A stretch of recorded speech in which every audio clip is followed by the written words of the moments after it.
আসসালামু আলাইকুম রহমতুল্লাহ।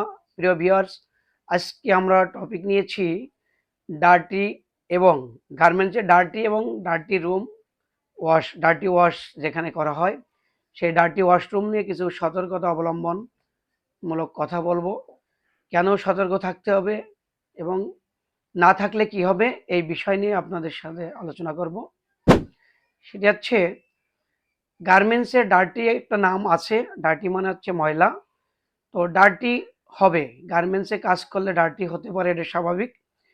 তবে যেহেতু অনেকগুলোর হাত দিয়ে, অনেক লোকজনের হাত দিয়ে গার্মেন্টসটি তৈরি হয়, সে ডার্টিগুলো মানুষের হাত থেকে হতে পারে এবং গার্মেন্টসে লাইনের ভিতরে যে চ্যানেলটি থাকে সেটাই সেটাই অনেক সময় হ্রাস পড়ে, হ্রাস থেকে হতে পারে, অর্থাৎ হ্রাস হচ্ছে জং ধরা। যদি কোনো স্টিলি বা টিনের কোনো চ্যানেল থাকে সেখানে জং ধরতে পারে। তো সুতরাং এখানে ডার্টি হবে, এটি স্বাভাবিক। তবে লাইট লাইট কালার গার্মেন্টসগুলোতে ডার্টি একটু বেশি হয়, আর ডিপ কালারে ডার্টি হলেও এটা বোঝা যায় না। তো ডার্টি হলে আমাদের গার্মেন্টস তো আর বাদ যেতে পারে না, ডার্টি ওয়াশ করা হয় এবং প্রত্যেকটা ফ্লোরে নির্দিষ্ট একটি বা দুটি ডার্টি ওয়াশরুম থাকে। এই ডার্টি ওয়াশরুমে গার্মেন্টস নিয়ে ডার্টি ওয়াশ করা হয়। তবে আমাদেরকে সতর্ক অবলম্বন করতে হবে এভাবে যে, সাধারণত যদি আমি মনে করি একটি ফ্লোরে 50টি লাইন থাকতে পারে বা 30টি লাইন থাকতে পারে। এই 30টি লাইনে এমন এমন কিছু লাইন আছে যে একই কালারের গার্মেন্টস, কিন্তু স্টাইল বা আইটেম ভিন্ন, লেভেলে স্টাইল ভিন্ন থাকতে পারে, আইটেম ভিন্ন থাকতে পারে, কিন্তু দেখা যায় একই কালারের গার্মেন্টস। এখন এই একই কালারের গার্মেন্টস বিভিন্ন লাইন থেকে ডার্টি ওয়াশ রুমে নিয়ে ওয়াশ করার জন্য দেওয়া হয়।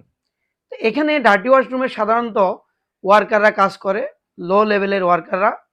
তা ওরা ওরা এত বেশি সতর্ক থাকে না যে একটি একটি গার্মেন্টস একটি স্টাইলের সাথে আরেকটি স্টাইল মিলে যাবে না কি হবে।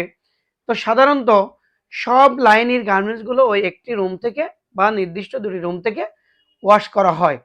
তা সেখানে একই কালারের গার্মেন্টস বাট লেভেলে স্টাইল ভিন্ন থাকে।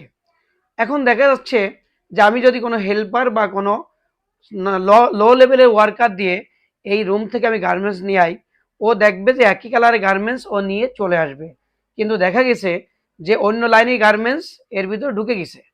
এখন যখনই অন্য লাইনে গার্মেন্টস ঢুকে যাবে তখন দেখা গেছে যে ওই লাইনে স্টাইল এবং আমার লাইনে স্টাইল ভিন্ন। এই জন্য আমাদেরকে সতর্কতা অবলম্বন থাকতে হবে এইভাবে যে ডার্টি ওয়াশ রুমে ভালো গুরুত্বপূর্ণ সুপারভাইজার নিজে যেয়ে ওই ডার্টি রুম থেকে ওয়াশ করা গার্মেন্টস নিয়ে আসবে, দেখে শুনে যে আমি কত পিস দিয়েছিলাম তত পিস আছে কিনা, তার থেকে বেশি আসতেছে কিনা বা কম আসে কিনা, এবং অ্যাটলিস্ট লেভেলটা চেক করে আনা উচিত, যাতে করে আমার অন্য লাইনের স্টাইলের সাথে আমার লাইনের স্টাইল মিশে না যায়। যদি মিশে যায়, ভুলক্রমে যদি প্যাকের ভিতর ঢুকে যায়, তাহলে ডিসিতে যেয়ে যদি কোনো প্রকার এটা পাওয়া যায় তাহলে বড় ধরনের ক্ষতি হতে পারে। এবং বড় ধরনের ক্ষতি হলে ওখান থেকে মেল আসবে, কোম্পানির নামে বদনাম হবে, সেখান থেকে ডোনেশন দিতে হবে, ক্ষতিগ্রস্ত হবে কোম্পানি। তো আমরা আশা করব আমরা ডার্টি ওয়াশরুম থেকে যারা মোটামুটি বুঝি বা দায়িত্বশীল সুপারভাইজার, সেখান থেকে ডার্টি ওয়াশরুম থেকে ওই ধরনের সুপারভাইজার বডি বুঝে আনা উচিত এবং বোঝায় ওখানে রেখে আসা উচিত। তাহলে কি হবে, এই ধরনের মিস্টেক হবে না, আর মিস্টেক বাইরে শিপমেন্ট হবে না, ডিসিতে কোনো ক্লেম আসবে না। তাহলে আমরাও সেফ এবং কোম্পানি সেফ। কারণ আমরা যেখানে যে প্রতিষ্ঠানে কাজ করি আমাদেরকে অবশ্যই কোম্পানির দিকে লক্ষ্য রাখতে হবে যে কোম্পানি কোনো প্রকারে আমাদের কারণে যাতে ক্ষতিগ্রস্ত না হয়। কারণ কোম্পানি আমাদেরকে রীতিমতো স্যালারি দিচ্ছে, আমরা এই স্যালারি দিয়ে আমাদের রুজি রুটির ব্যবস্থা হয়। সুতরাং অবশ্যই আমাদেরকে এই ডার্টি ওয়াশ রুম থেকে কিভাবে রেখে আসবো এবং কিভাবে বুঝে আনবো এই সতর্কতা আমাদের অবলম্বন করা উচিত।